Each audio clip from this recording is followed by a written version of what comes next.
एहसान फरामोशों को कुचल दो, विश्वासघात का करारा जवाब।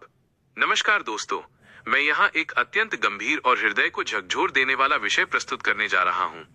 जब अपना ही कोई, जिसे हमने अपनी सामर्थ्य से बढ़कर प्रेम, समय और संसाधन दिए हों, वही हमारे विनाश का कारण बनने लगे, तो वो पीड़ा असहनीय होती है।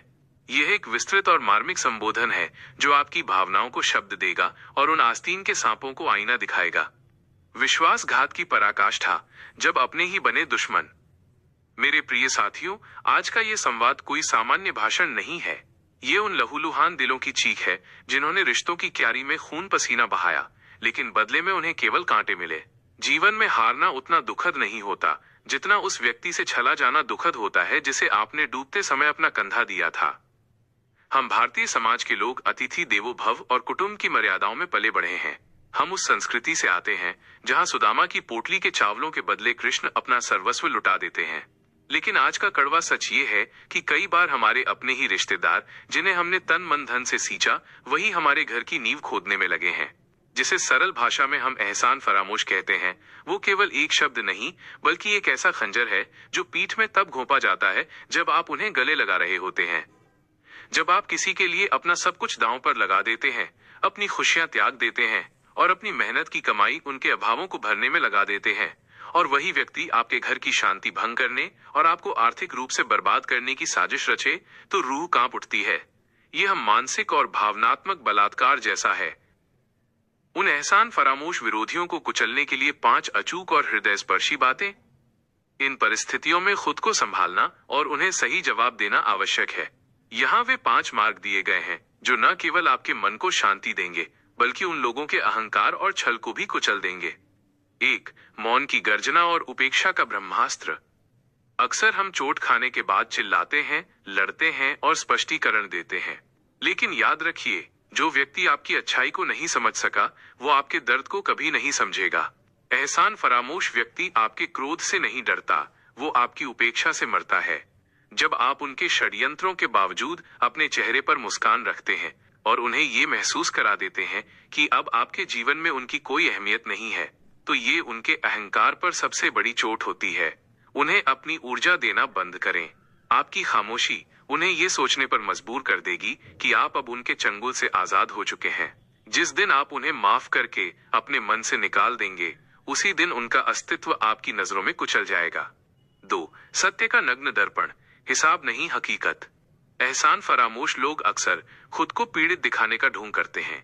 वे समाज में जाकर आपकी बुराई करेंगे ताकि आपके द्वारा किए गए उपकारों को ढक सकें। यहाँ आपको डरना नहीं है।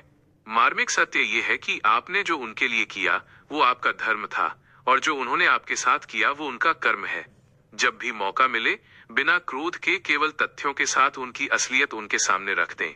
उन्हें ये याद दिलाना जरूरी है कि जिस महल में वे आज खड़े हैं, उसकी ईंटें आपके पसीने से भीगी हैं। जब आईना साफ होता है तो गंदा चेहरा खुद ब खुद डर जाता है। 3. आर्थिक पुनर्निर्माण और सफलता का प्रतिशोध। यदि उन्होंने आपको आर्थिक नुकसान पहुंचाया है तो रोने में समय बर्बाद न करें। सफलता ही सबसे बड़ा प्रतिशोध है। वे चाहते हैं कि आप दाने दाने को मोहताज हो जाएं, आप उनसे गुहार लगाएं, लेकिन आपको अपनी राख से उठना होगा। अपनी मेहनत को दोगुना कर दीजिए। जब आप पुनः समृद्ध होंगे तो आपकी वो समृद्धि उनके सीने पर मूंग दलेगी। उनकी साजिशों का जवाब कोर्ट कचहरी या गाली गलौज से ज्यादा आपकी बैंक बैलेंस और मानसिक शांति से मिलना चाहिए। उन्हें ये दिखना चाहिए कि वे आपको लूट तो सकते हैं, लेकिन आपके भाग्य और हुनर को नहीं छीन सकते। 4.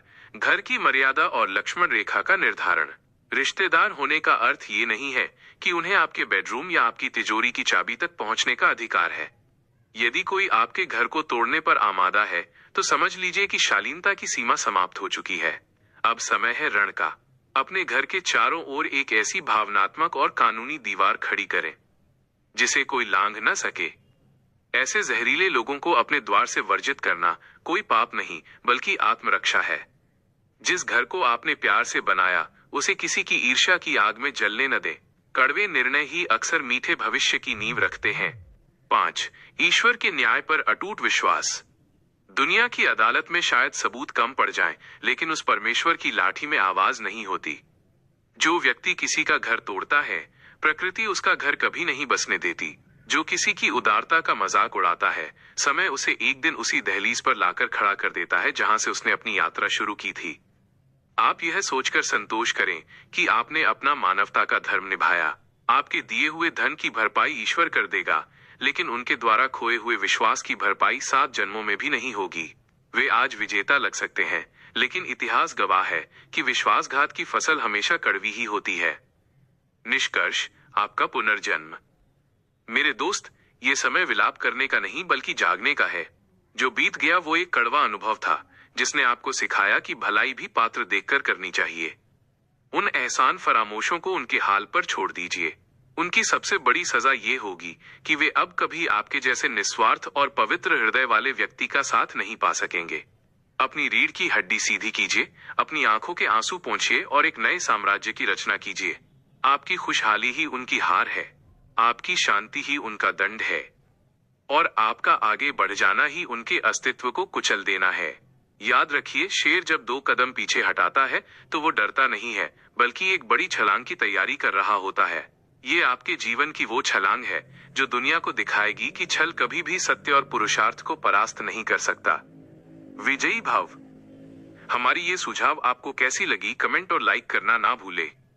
इसी तरह की अन्य मोटिवेशनल जानकारी के लिए चैनल को सब्सक्राइब करें। Thank you.